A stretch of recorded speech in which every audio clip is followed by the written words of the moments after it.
திருச்சிற்றம்பலம். சைவத்தின் மேல் சமயம் வேறில்லை, அதில் சார் சிவமாம் தெய்வத்தின் மேல் தெய்வம் இல்லடும், நான் மறை செம்பொருள் வாய்மை வைத்த சீர்திரு தேவாரமும் திருவாசகமும் பொய்வை தரச் செய்த நால்வர் கொற்றால் எம்முயிர் துணை. உலகலாம் உணர்ந்து ஓதற்கரியவன், நிலவுலாவிய நீர்மலி வேலியன், அலையில் சோதியன் அம்பலத்தாடுவான், மலர் சிலம்படி வாழ்த்தி வணங்கும்.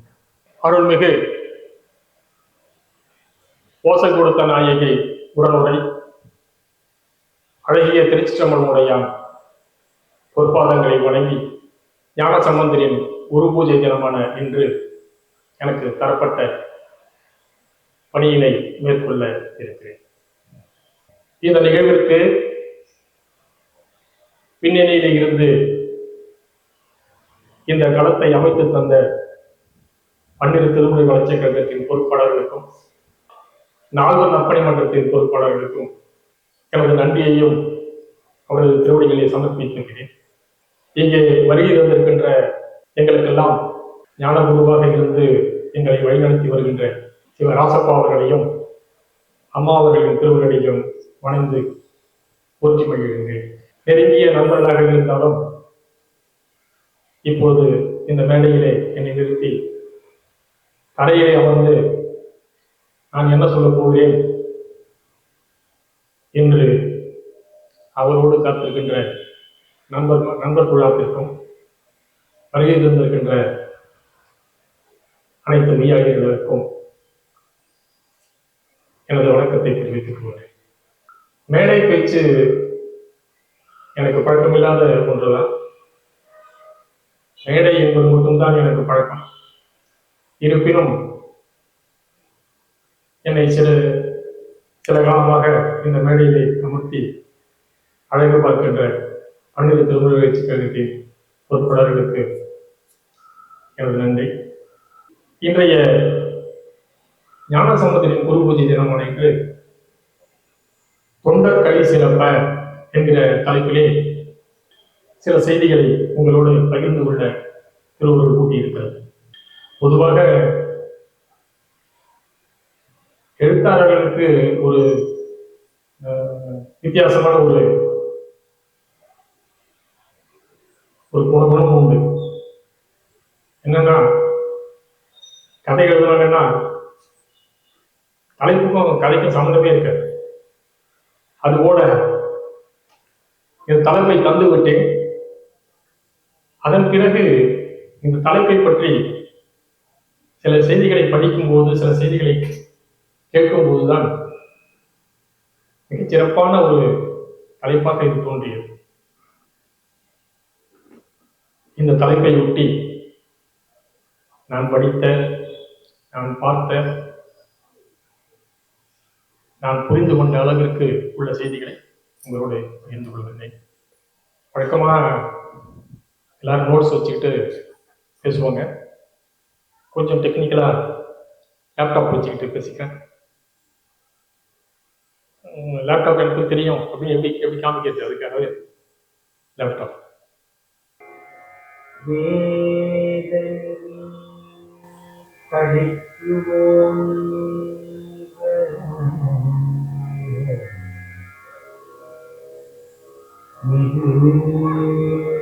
சைவத்துறை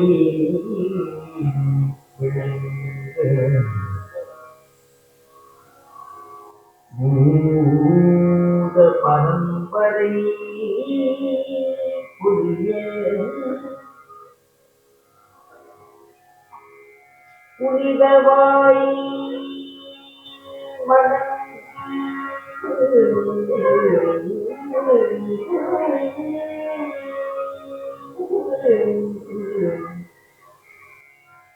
வேதநெறி படைத்துவோங்க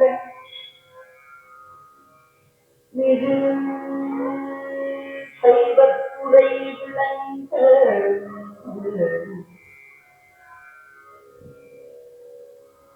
மூத பரம்பரை பொய்ய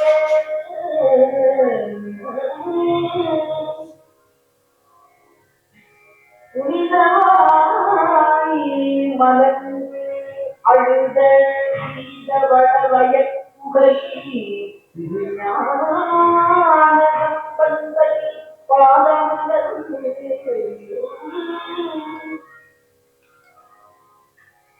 பூத பரம்பரை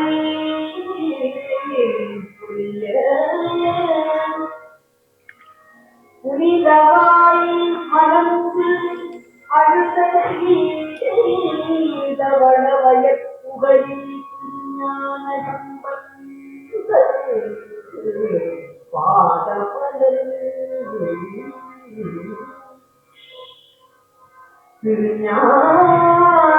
பாதமலர் பாதமலர் அனைத்தும்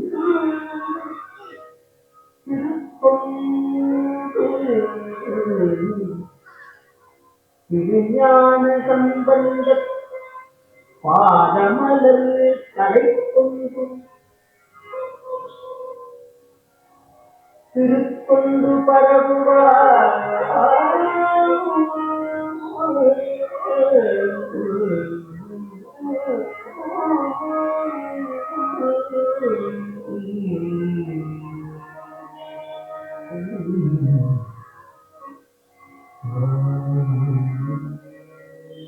மிக அழகான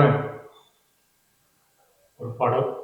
இந்த சொற்பொழிவுக்கு எனக்கு தரப்பட்ட ஒரு கண்டிஷன், எந்த கதையும் சொல்லக்கூடாது அப்படிங்கிறது தான். இருந்தாலும் கதை சொல்லி காலத்தை கடத்தக்கூடாது அப்படிங்கிற கண்டிஷன் இருந்தாலும் ஒரு சென்டிமெண்டா ஒரு கதை சொல்றேன். ரொம்ப சென்டிமெண்ட், அதே மாதிரி ரொம்ப சினிமாட்டிக்கான ஒரு கதை. கொஞ்ச நேரம் கதையை கேட்டுட்டு அதுக்கப்புறம் நம்ம சீரியஸான மேட்டருக்கு போகலாம். ஒரு நல்ல தம்பதிகள் இருக்காங்க. ரெண்டு பேரும் எப்பவும் சேர்ந்தே இருப்பாங்க. எது செஞ்சாலும் சேர்ந்தே செய்வாங்க. எங்க போனாலும் சேர்ந்தே போவாங்க.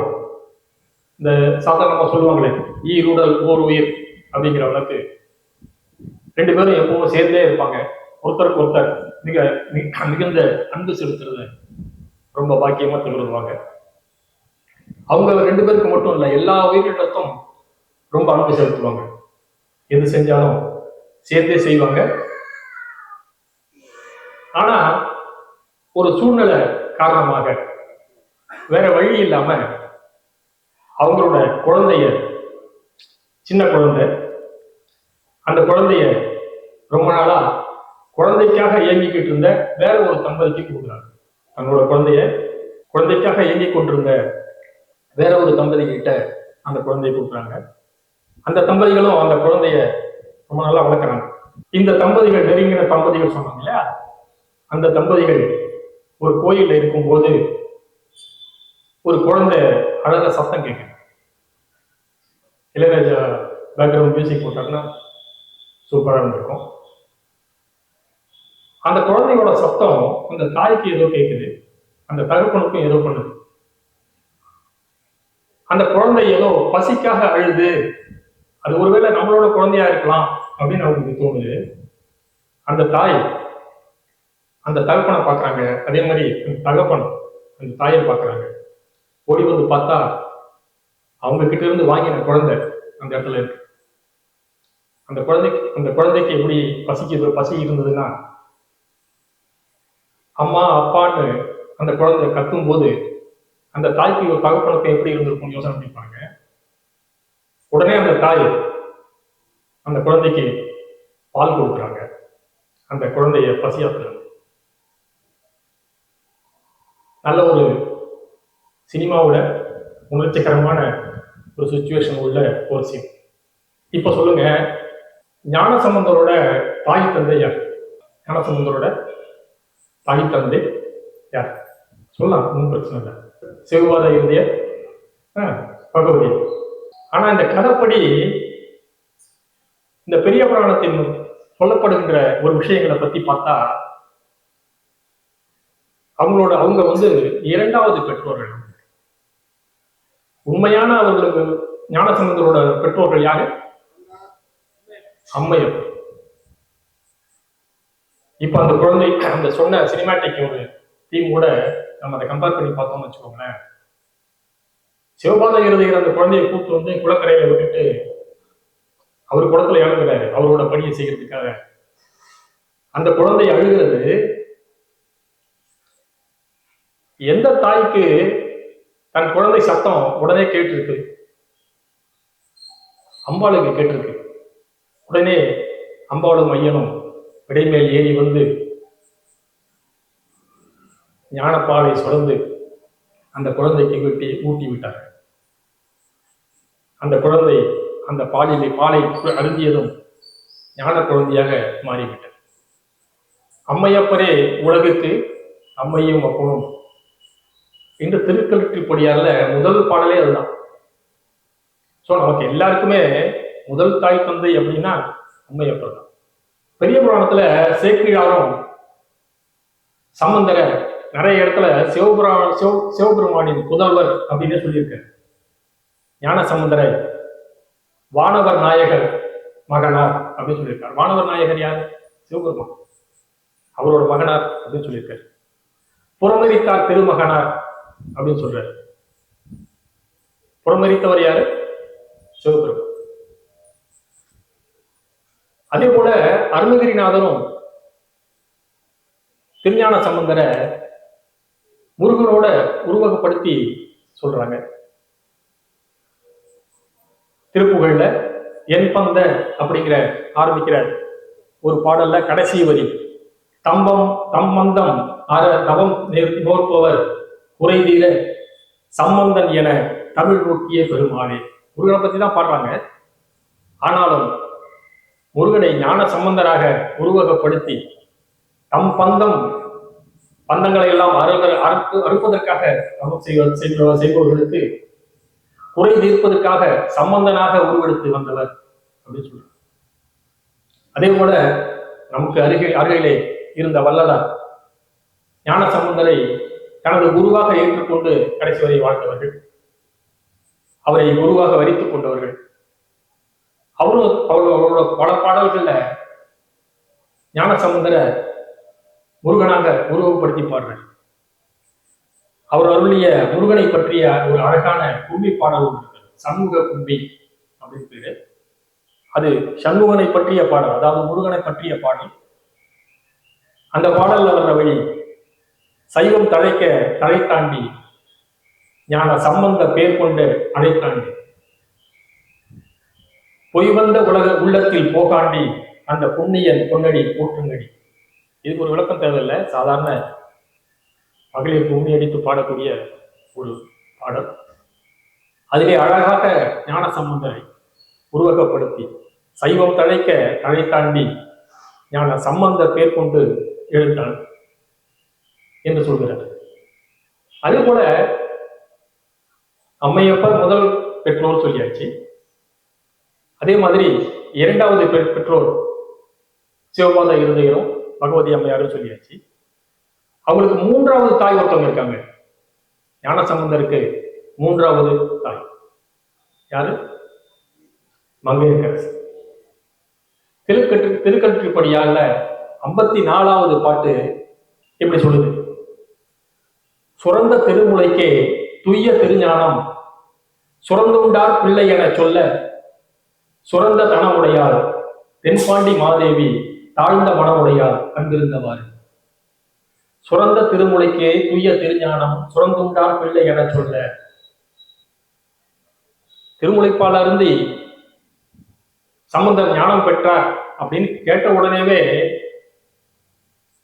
அந்த தென்பாண்டி மாதேவி மங்கையர்க்கரசியாருக்கு தன்னுடைய தனத்திலே பால் சுரந்ததாக அந்த திருக்கழுற்றிப்படியார்ல உள்ள செய்யும். ஞானசம்பந்தர் ஞானப்பால் குடித்து முதல் பதிகம் பாடினார். இது நம்ம எல்லாத்துக்கும் தெரிஞ்சது, நிறைய சொற்பொழிவுகளை கேட்டிருப்போம். ஆனா இந்த ஞான சம்பந்தர் அப்படிங்கிற ஒரு பேர் எப்படி வந்துச்சு அப்படின்னு ஆராய்ச்சி பண்ணிக்கலாம். பெரிய புராணத்துல பாதி பாட்டு பாதி புராணம் திருஞான சம்பந்தரோட புராணம் தான். சேக்கிழார் இந்த பெரிய புராணத்தை எழுதுவதற்கு முன்பாக எவ்வளவு ஆராய்ச்சி செஞ்சிருப்பாரு, எந்தெந்த இடத்துக்கெல்லாம் போயிருப்பாரு, எந்த ஒரு நிகழ்ச்சியும், எந்த ஒரு அடியாருடைய வாழ்க்கையில நடந்த எந்த ஒரு நிகழ்ச்சியும் விட்டு போயிடக்கூடாதுங்கிறதுல ரொம்ப மும்மரமா ஆராய்ச்சி பண்ணி தான் அந்த பெரிய புராணத்தை எழுதியிருக்காரு. ஆனால் பெரிய புராணத்திலே திருஞான சம்பந்தர் புராணத்தில் அவருடைய பெற்றோர்கள் இட்ட பெயர், பெற்றோர்கள்னா சிவபாத இறுதியர் பகவதி அம்மையார் இட்ட பெயர் என்ன அப்படின்னு கடைசி வரைக்கும் வரல. சம்பந்தரை தொட்டிலிட்ட காட்சி நடக்கிறது. சம்பந்தரை தொட்டில போட்டு ஆட்டுகிற ஒரு நிகழ்ச்சியை பெரிய புராணம் சொல்கிறது. தொட்டில போடும்போது பேருக்கு சொல்லுவாங்கல்ல, ஆனால் அந்த பெயரை பற்றிய ஒரு சிறு குறிப்பு கூட பெரிய புராணத்திலே இல்லை. அப்போ இந்த திருஞான சம்பந்தர் இல்ல ஞான சம்பந்தர் அப்படிங்கிற பேரு எங்க எப்ப வந்தது அப்படின்னு பார்க்கலாம். ஏன் சொல்லல, அது வரைக்கும் ஏன் சொல்லல, அதுக்கப்புறம் ஏன் அந்த பேர் வந்துச்சு, எப்படி வந்துச்சு அப்படின்னு பார்க்கலாம். இந்த பாட்டை கேளுங்க. யாவருக்கும் தந்தை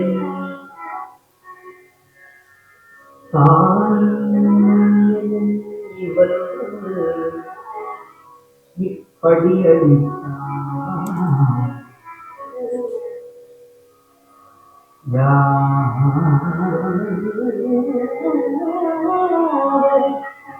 தந்தை தாயன்பது படியளித்தார்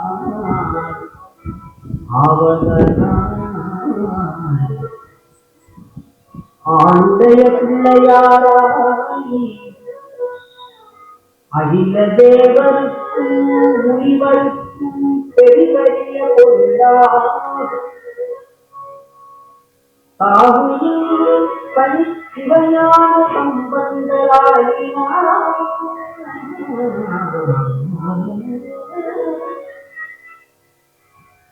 தேவருக்கும் முனிவருக்கும் பெரிய பொருளாகும்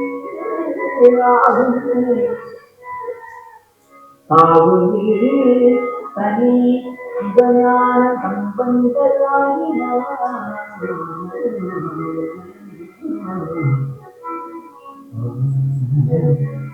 யாவருக்கும் தாய் தந்தை எனும் இவர் இப்படி அளித்தார் ஆவதனால் எல்லா உயிர்களுக்கும் எல்லா ஆன்மாக்களுக்கும் அம்மையப்பராக இருக்கின்ற அம்மையப்பர் அவரே கீழே இறங்கி வந்து சம்பந்தருக்கு பால் கொடுத்ததுனால ஆளுடைய பிள்ளையாராய் ஆயிட்டார். ஆளுடைய பிள்ளைனா சிவபெருமானோட பிள்ளைன்னு ஆயிட்டார். அகில தேவருக்கும் முனிவருக்கும் திரிவரிய பொருளாகும். தேவரும் முனிவருமே இத்தகைய ஒரு பாக்கியத்தை பெறக்கூடிய சூழ்நிலையில இல்லாத போது அப்படிப்பட்ட பாக்கியத்தை பெற்ற அந்த குழந்தை தாவி தனி சிவஞான சம்பந்தர் ஆகினார். பெரிய புராணத்திலே வருகிற பாடல்ல இந்த இடத்துலதான் முத அவரோட பேரு ஞான சம்பந்தர் அப்படிங்கிற ஒரு செய்தியை சேக்கிழார் பெருமான் குறிப்பிடுகிறார். அதாவது சம்பந்தருக்கு சிவத்தோடு சம்பந்தமான பின்பு அவரது பெயர் சிவஞான சம்பந்தர் என்று யாரும் சொல்லல, அவருக்கே அது உணர்த்தப்பட்டது.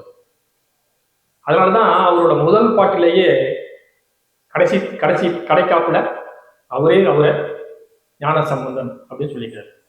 தலைப்பு ஏதோ கொடுத்துட்டு எதையோ பேசிட்டு இருக்க மாதிரி தெரியல. சரி இப்போ நம்ம சப்ஜெக்டுக்கு வரலாம். இந்த பாடலை கேளுங்க. அவங்களுக்கும் அறிவில் அவள் முதலாம் பழக்கமையே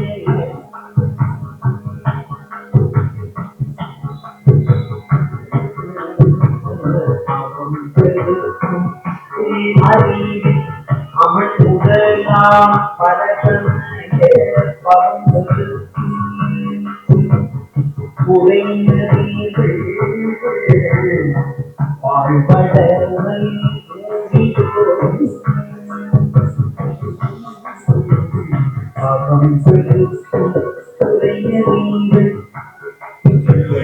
பரசமய பகுந்து குறைந்தீர்கள் வாழ்வட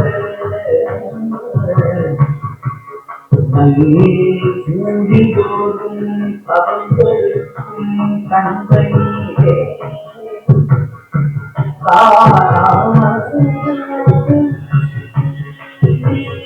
கரா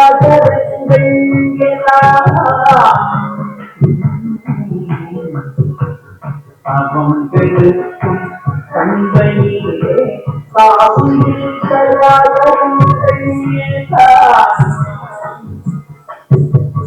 கராதரங்கள் எல்லாம் சிவம் தரிக்கும் பிள்ளையார் திரு அவதாரம்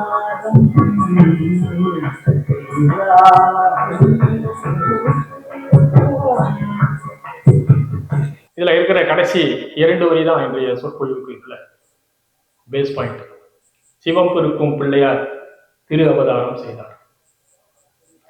இந்த அவதாரத்தில் உள்ள இது ஆக்சுவலா ஒரு வடமொழி சொல். அவ அப்படின்னா கீழேன்னு பொருள். அவ அப்படிங்கிறதுக்கு கீழேன்னு பொருள். தாரம் என்றால் இறங்குதல். தாரம்னா உடனே இந்த தாரத்துக்கு வீட்டுக்காரங்களுக்கு போகக்கூடாது. தாரம் என்றால் இறங்குதல் என்று பெயர். மூவர் முதலிகளின் பிறப்பை செக்கிழார் அவதாரம் என்றே சொல்கிறார். அதாவது கீழே இறங்குதல், மேலிருந்து கீழே இறங்குதல். இந்த 3 பேரும் மேலிருந்து இறைவனால் கீழே இறக்கப்பட்டவர்கள். ஏதோ ஒரு காரணத்துக்காக. என்ன காரணங்கிறது நமக்கு தெரியும். 3 திருமுறைகள் வரணும், சைவம் பெருகணும் அப்படிங்கிறது. அதை பற்றி பின்னாடி பார்ப்போம் நம்ம. இந்த மூவர் முதலிகளையும் அவதாரம் செய்தவர்கள் என்று சொல்லுவோம். நாமெல்லாம் பிறக்கிறோம், அவங்கெல்லாம் அவதாரம் செய்கிறார்கள். அவதாரத்தில் கூட 2 வகை இருக்கிறது. அவதாரத்தில் கூட 2 வகை இருக்கிறது. ஒன்று, இறைவனே திட்டமிட்டு ஒரு பக்குவப்பட்ட ஆன்மாவை கீழே இறக்கி விடுவது. சிவபெருமானே பக்குவப்பட்ட ஆன்மா, ஆல்ரெடி அவங்க கிட்ட இருக்கிற ஒரு பக்குவப்பட்ட ஆன்மாவை அவரே விருப்பப்பட்டு கீழே இறக்கி சொல்வது. மற்றொன்று, இறைவனிடம் இருக்கும் பக்குவப்பட்ட ஆன்மா வேறு சில காரணங்களுக்காக மானுட சட்டை தாங்கி மண்ணுகளுக்கு வருவது. இது எப்படி தெரிஞ்சுக்கிறது அப்படின்னா, நாவுக்கரசர் அவதாரம் செய்ததற்கு பிறகு நிறைய சோதனைகள் வந்தது அவருக்கு. அதே போல சுந்தரருக்கும் அவரோட அவதாரத்துல நிறைய சோதனைகள் இருந்தது. ஆனால் இந்த 2 பேரும் இந்த 2வது வகையை சேர்ந்தவர்கள். அவர்களுக்கு இருக்கிற ஒரு வினையை கழிப்பதற்காக இங்க மண்ணுலகுக்கு வந்தவர்கள். ஆனால் திருஞான சம்பந்தர் முதல் வகையிலே அவதாரம் செய்தவர்கள். அவருடைய புராணத்தை கவனித்தோம்னா அவருக்கு எந்த விதமான துன்பமும் இறைவன் கொடுத்ததே இல்லை. அவரோட புராணத்துல எந்த ஒரு இடத்துலையும் அவருக்கு எந்த ஒரு கஷ்டமும் கொடுத்ததே இல்லை. இது ஏன் இப்படி அவரு கீழே இறங்கி வந்தாரு, இல்ல மேல இருந்தாரு, வெளியே இல்லாம என்னை ஏன் கீழே இறக்கி விட்டீங்க அப்படின்னு அவரே அந்த செய்தியை தன்னோட பதிகத்துல சொல்லியிருக்காரு. என்ன சொல்றாருங்க அவனிங்க? புறக்குமா சொல்லப்படாய் துருத்திய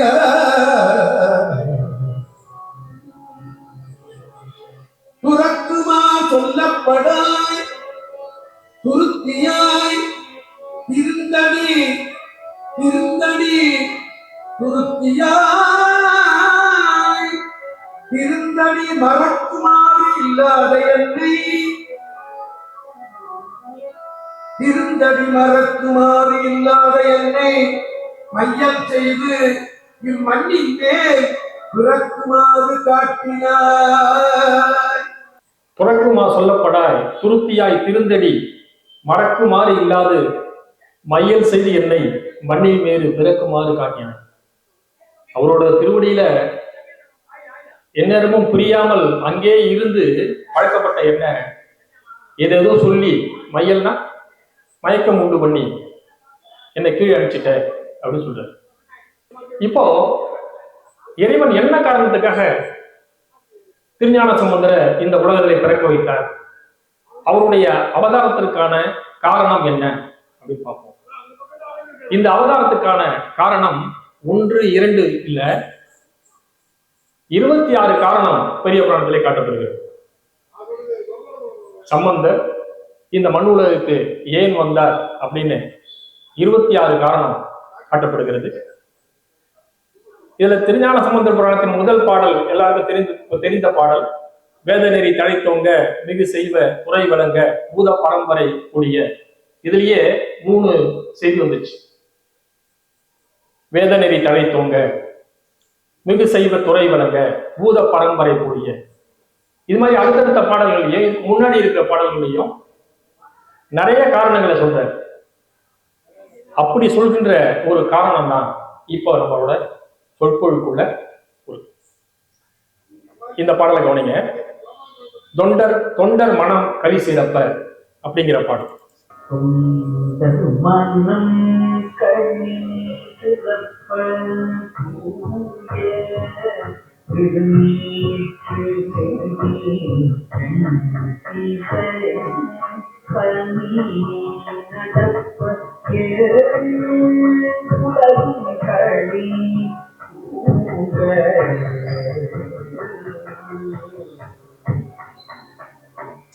அண்டல் கூலம் அதிசயிப்ப அண்டல் கூலம் அதிசயிப்ப அண்டல் ஆகுதிகள் தமிழ் தவம் மாதவத்தோர்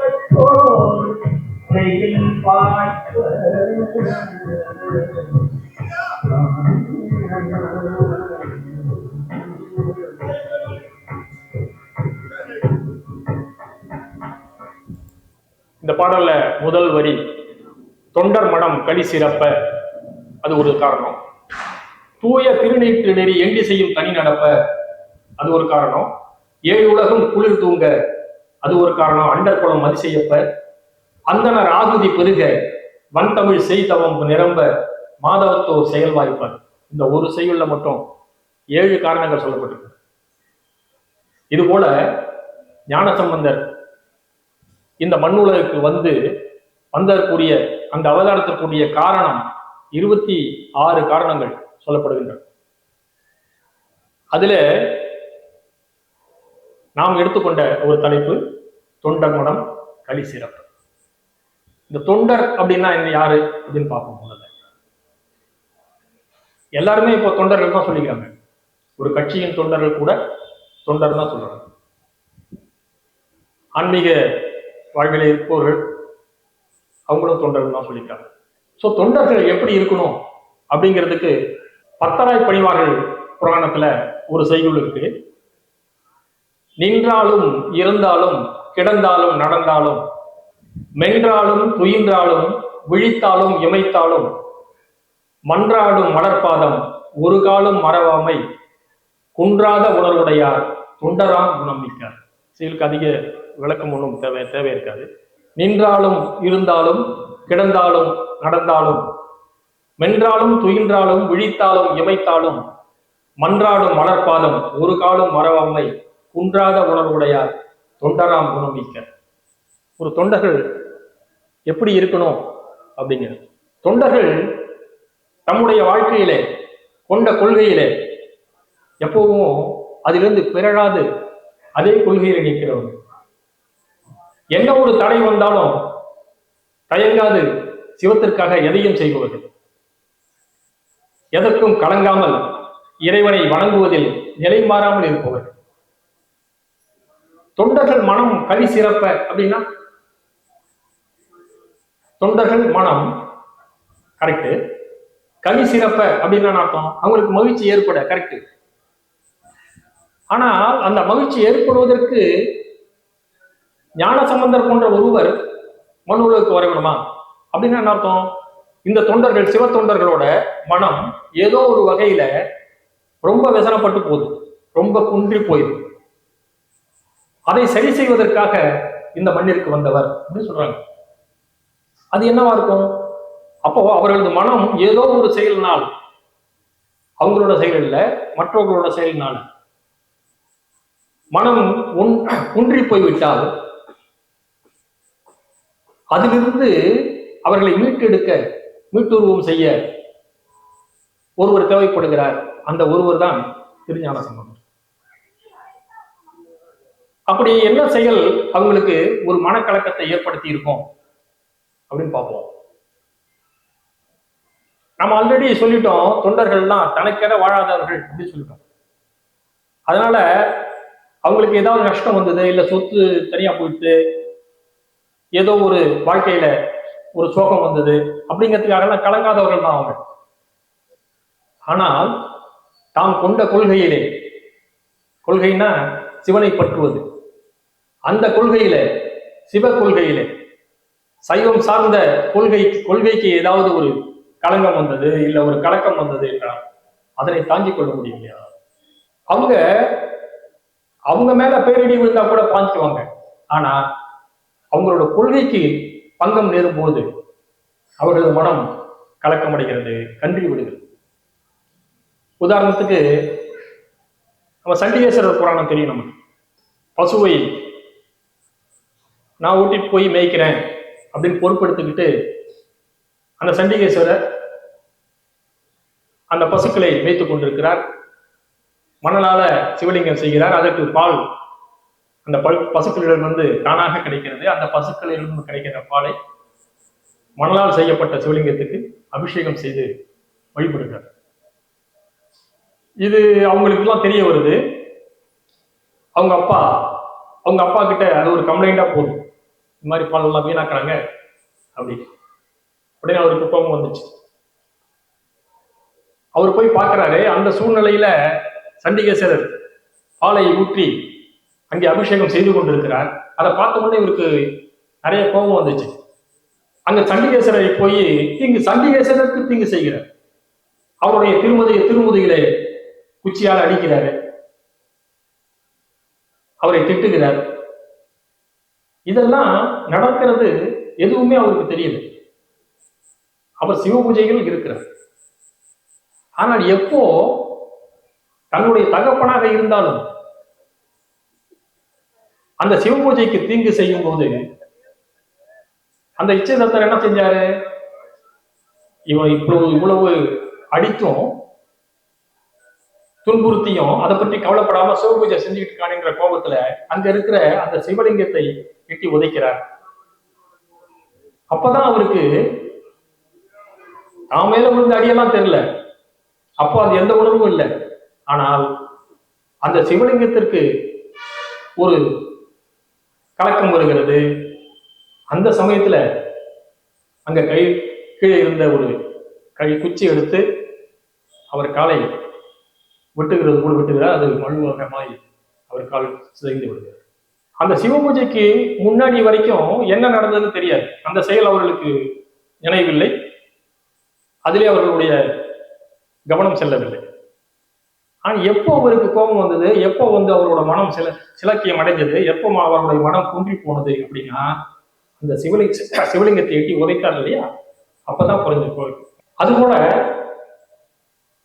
தொண்டர்கள் மனம் கன்றாது அவர்களுக்கு உதவி சைவத்தை நிலைநாட்டி அவர்கள் மனம் கடி சிறப்பு வந்து அவதரித்துள்ளதுதான் சேக்கிழார். அதுதான் இங்க சேக்கிழார் வலியுறுத்துகிற கதை. பூம்பாவை கதை நமக்கு எல்லாருக்கும் தெரிஞ்சிருக்கும். சிவனேசன் செட்டியார் தன்னுடைய மகள் இறந்து போயிட்டார் அப்படிங்கிறது அவருக்கு கவலையா தெரியல. இறந்து போன தன் மகளை அவனுடைய சாம்பல் எலும்பை எல்லாம் எடுத்து ஒரு குடத்திலே வைத்துக் கொண்டு அதற்கு பூஜை செய்து வருகிறார். பெரிய இழப்பு தான். ஆனாலும் அது அவருடைய மனத்திலே ஒரு பெரிய ஒரு தாக்கத்தை ஏற்படுத்தவில்லை. ஆனால் எது தாக்கத்தை ஏற்படுத்தியதுன்னா, இப்பவும் அந்த கோயிலுக்கு பக்கத்துல நிறைய சமண கோயில்கள்லாம் இருக்கின்றன. சமணர்கள் மலிந்து இருந்த நேரம், சமணரோட காலமே 7ஆம் நூற்றாண்டு தான். சமணர்களுடைய ஆதிக்கமே எங்கேயும் இருந்தது. அப்ப சமணர்கள்லாம் என்ன சொல்லியிருப்பாங்கன்னு நினைச்சு பாருங்க. இந்த சிவனேசனை பார்த்து யாரோ ஒரு சம்பந்தன் ஒருத்தர் வரப்போறாராம், அவருக்காக தன்னுடைய மகளை எரித்து அதுல இருக்கின்ற சாம்பலையும் எலும்பையும் கொண்டு வந்து வச்சுக்கிட்டு அதை பூஜை பண்ணிட்டு இருக்காரு அப்படின்னு எவ்வளவு கேள்வி பண்ணியிருப்பாங்க. அந்த சிவனேச செட்டியாருக்கு தன் மகள் இறந்தது ஒரு கலக்கத்தை தரவில்லை. ஆனால் சம்பந்தரை பேசியது, அவருடைய வழக்கத்தை பற்றி பேசியது, அவர் சார்ந்திருந்த சைவ சமயத்தை பற்றி பேசியது. அதுதான் அவருக்கு பெரிய பாதிப்பை உண்டு பண்ணியது. அந்த நேரம் பார்த்து சம்பந்தர் அங்கே வந்தார். அந்த குடத்தை, பூம்பாவையின் குடத்தை, சாம்பலும் எலும்பும் நிறைந்த ஒரு குடத்தை கொண்டு வந்து சம்பந்தர் கிட்ட கொடுக்கிறார். அது ஒன்றும் தனி அறையில கொண்டாந்து கொடுக்கல, அந்த கோயில்ல குளத்துக்கு அருகே கொண்டு வந்து எல்லாரும் பார்த்து கொண்டிருக்க. எல்லாருன்னா யாரு? சமணர்கள், பொதுமக்கள் எல்லாரும் பார்த்து கொண்டிருக்கும் போது அந்த குளத்தை கொண்டு வந்து சம்பந்தருக்கு முன்னால் வைக்கிறார். பரிகாசம் பேசிய சமணர்கள் இருக்கிறார்கள். சைவராக இருந்தாலும் கூட சமணர்கள் மன்னர்களாக இருக்கிறதுனால திருநூறு பூசிக்கொள்ள தயங்குகின்ற பொதுமக்கள் இருக்கிறார்கள். இவர்களெல்லாம் இருக்கும்போது அந்த குளத்தை கொண்டு வந்து வைத்து, இது மாதிரி என்னோட மகள் அரவம் தீண்டி இறந்து போனாள், அவளுடைய மகளும் மிகப்பெரிய சிவபக்தி, அவருடைய பக்தியை கண்டு தங்களுக்கு மனம் முடிக்க வேண்டும் என்றே அவளை நான் வளர்த்து வந்தேன். ஆனால் விதி செய்த சதி, அவள் அரவத்தீண்டி இறந்து போனால் அவளை எரித்த சாம்பலும் எலும்பும் இந்த குளத்திலே வைத்திருக்கிறேன். எப்போது அவளை உங்களுக்கு தாரை வார்க்க வேண்டும் என்று மனதில் தோன்றிவிட்டதோ அப்போதே அவள் உங்களுடைய சொத்தாகிவிட்டாள். அதனால உங்ககிட்ட அதை கொடுக்குறேன் அப்படின்னு சொல்லி சிவனேசன் செட்டியார் அந்த குடத்தை அங்கே வைக்கிறார்.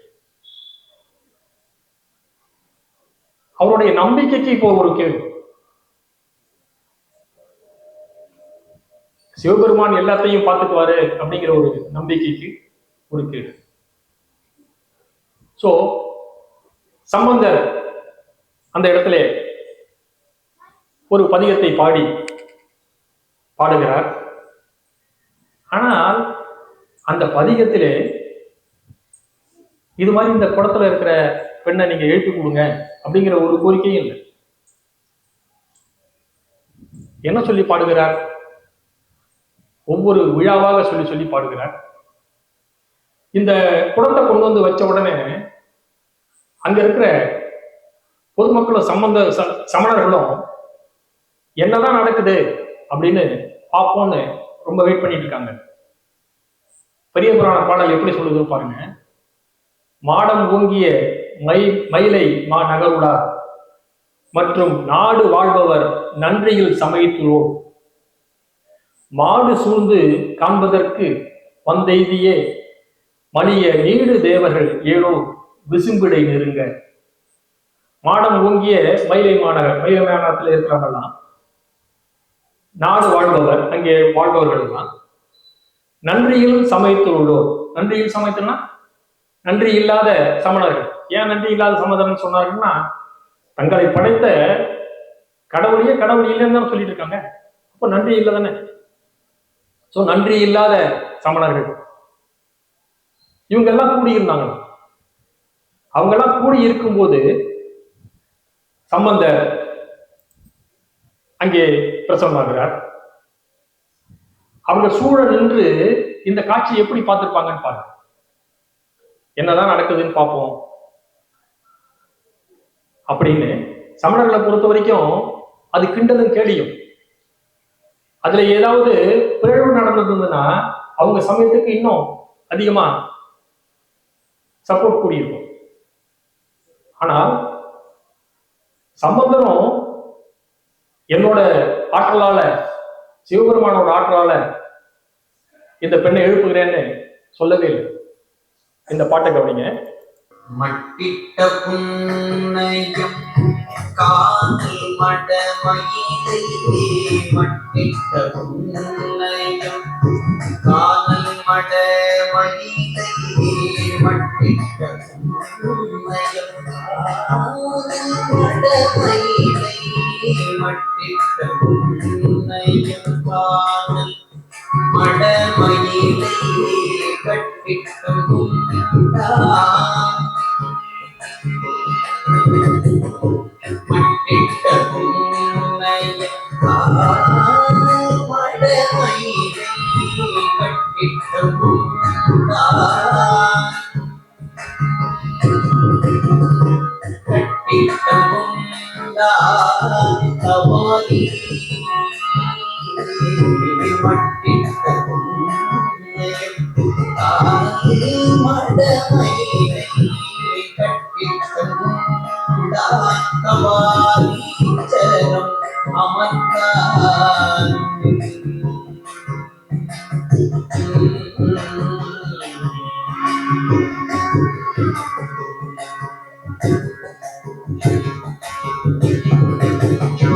புட்டிட்டவன் பிற வல்கணத்தாக்கு புட்டிட்டவன் பிற வல்கணத்தாக்கு புட்டிட்டவன்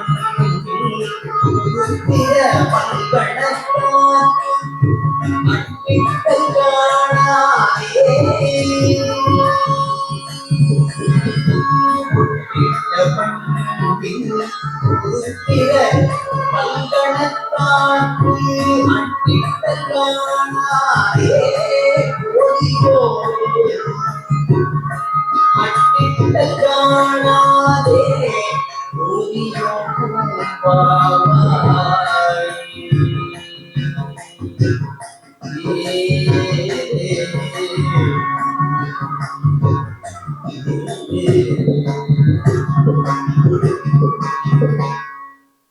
இந்த பாடல்ல சிவத்தை சார்ந்திருப்பதற்கு பிறவி பயன் அளிப்பது எது அப்படின்னா, சிவனடியாருக்கு அமுது படைப்பது, சிவ விழாக்களை காண்பது. இந்த காரணமா தான் இந்த பிறவியின் பயனை அடைய முடியும். இதையெல்லாம் செய்ய இந்த பெண் இப்படி இறந்துபட்டாளே என்கிற வகையிலே ஒவ்வொரு பாடலிலையும் ஒவ்வொரு விழாவாக சொல்லி காணாதே பூதியோ போதியோ பூம்பாவாய் என்று பாடுகிறார். எந்த பாடலிலுமே எலும்பும் சம்பளமாக இருக்கும் இவளை எழுப்பித்தா அப்படின்ற ஒரு கோரிக்கையை இறைவன்கிட்ட வைக்கவே இல்லை. மாறாக அவர் சைவ கொள்கையை பற்றியே பேசுகிறார். அதாவது சைவ கொள்கை உண்மையானால் உலகவர் முன் சைவ கொள்கையை பணையம் வைக்கிறார். சைவ கொள்கை உண்மை இல்லை என்று கேலி செய்து ஒரு புறம் காத்து கொண்டிருக்கிற சமணர்கள் இருக்கிறார்கள்.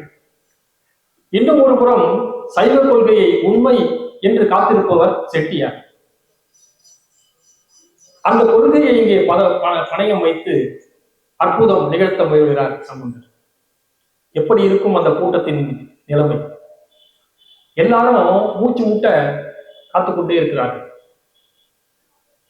அந்த பதிய பாடல் முடிந்ததும் குடம் உடைந்து எழில் கொஞ்சம் பெண் ஒருத்தி படமுன் முன் எழுந்து வருகிறார். சமணர்கள் வாயை பிளந்து நின்றார்கள். அவங்க ஒரு பக்கம் அதிசயமா பார்த்ததோ இல்ல ஆச்சரியமா பார்த்ததோ வியந்து போய் நின்றதோ இருக்கட்டும், செட்டியாவோட மனநிலை எப்படி இருந்திருக்கும் பாருங்க. எவ்வளவு தூரம் கலக்கமாக இருந்த செட்டியாருக்கு எவ்வளவு மனம் கழிப்படைந்திருக்கும் அப்படின்னு பாருங்க. அப்படிப்பட்ட ஒரு தொண்டர் மனம் கழிப்படையத்தான், களி சிறக்கத்தான் சம்பந்தர் இங்கே தோன்றுகிறது. அது மட்டும் இல்லை, எங்கெல்லாம் சைவத்திற்கு மட்டுமல்ல தொண்டர்களுக்கு அவர்கள் சைவ கொள்கைகளுக்கு இழுக்கு ஏற்படுகிறதோ, அந்த சூழ்நிலை வருகிறதோ, அங்கெல்லாம் தோன்றி சம்பந்தர் சைவத்தை நிலைநாட்டுகிறார். திருவொத்தூர் களத்திலே நடந்த விஷயம், நடந்த கதை உங்களுக்கு தெரியும். ஒரு சிவ தொண்டர் பனை மரங்களை வளர்த்தார். நட்ட பனைகள் எல்லாம் ஆண் பனையா போச்சு. அது இயற்கை. சில பனை மரங்கள் ஆண்களாக ஆண் பனைகளாக இருக்கும், சில பனை மரங்கள் பெண் பனைகளாக இருக்கும். பெண் பனைகளாக இருக்கிறது காய்க்கும், ஆண் பனைகளாக இருக்கிறது காய்க்காது. ஆனால் அங்கே இருந்த சமணர்கள் என்ன பண்ணாங்க, ஒரு சிவ தொண்டர் சைவத்தை நிலைநிறுத்துமாறு அதையே கொள்கையாக இருக்கின்ற வைத்துக் கொண்டிருக்கின்ற ஒரு சிவத்தொண்டர். அவரு பனைமரத்தை வச்சாரு, அதனால அந்த பனைமரம் காய்க்காம போச்சு, அது ஆண் பனையா மாறி போச்சு அப்படின்னு கிண்டலும் கேள்வியும் பேசுகிறார். சாதாரண ஒரு இயற்கை நிகழ்ச்சி. அந்த இயற்கை நிகழ்ச்சிக்கு சைவத்துக்கும் சம்பந்தமே கிடையாது. ஆனால் அந்த முடிச்சியை போட்டு அந்த சிவத்தொண்டரை சமணர்கள் கேலி செய்கிறார்கள். ஒரு உண்மை சிவத்தொண்டர் திருவத்தூரிலே ஒரு அபத்தமான ஒரு காரணத்தால் கேலி செய்யப்படுகிறார். அந்த சிவத்தொண்டர் மனம் கன்றி விடுகிறது. சம்பந்தர் குறும்பை ஆண்பனை ஈனும் என்று ஒரு ஆணித்தரமான பதிகத்தை பாடினார். குறும்பை ஆண்பனை குறும்பை ஆண்பனை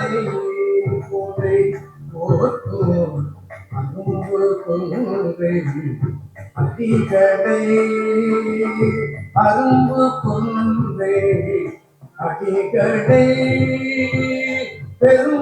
பெரும்புகலியுள் ஞானதும் பல்தன் பெரும்புகலியுள் ஞானதும் பல்தன் விரும்புவார் வினை வீடே விரும்புவார் வினை வீடே வினை வீடே வினை வீடே.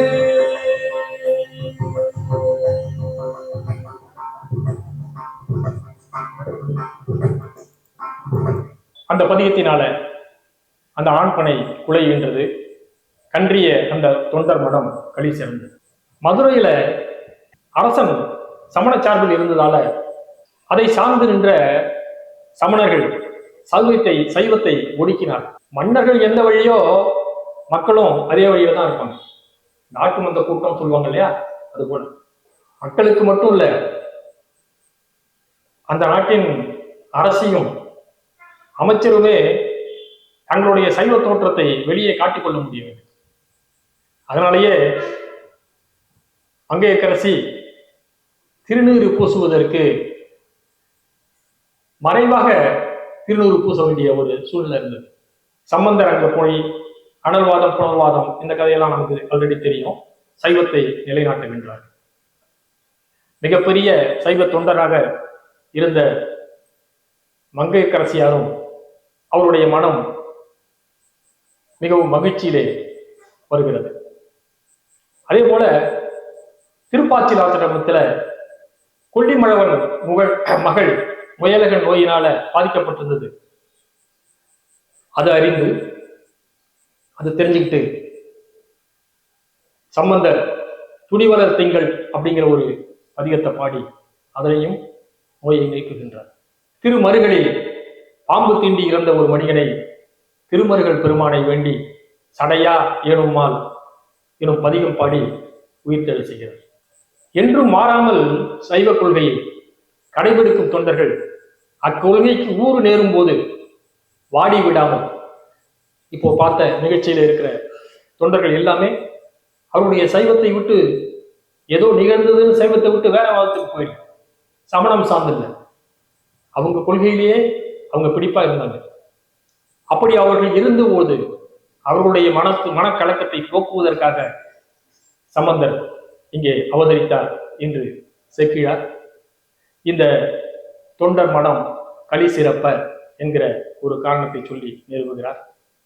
எனவே நாமும் உண்மை தொண்டர்களாக மாறி திருமுறை பாடி திருஞான சம்பந்தரை அருளை பெறுவோம் என்று சொல்லி இத்துடன் இந்த சொற்பொழிவினை நிறைவு செய்கிறேன். கல்லாப்பிழையும் கருதாப்பிழையும் கசிந்துருகி நில்லாப்பிழையும் நினையாப்பிழையும் என் அஞ்செழுத்தை சொல்லாப்பிழையும் துதியாப்பிழையும் தொழாப்பிழையும் எல்லா பிழையும் பொறுத்தருவாய் கட்சி ஏகம்மணி. ஏது பிழை செய்தாலும் ஏழையேனுக்கு இறங்கி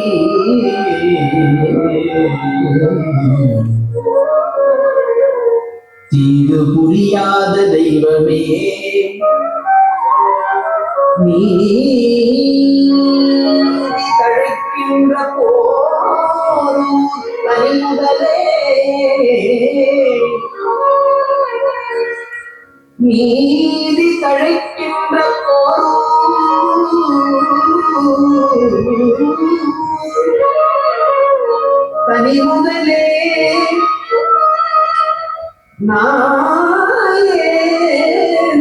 கிடைக்கின்றவாறு நீ பேசு.